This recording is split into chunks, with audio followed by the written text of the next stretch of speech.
Hi everyone, welcome back to Gurully.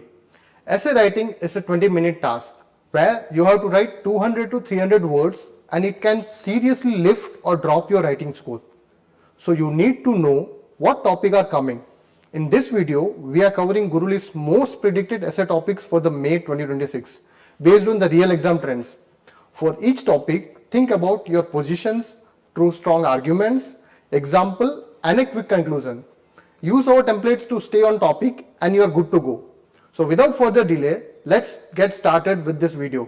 And do not forget to like, share and subscribe to our channel.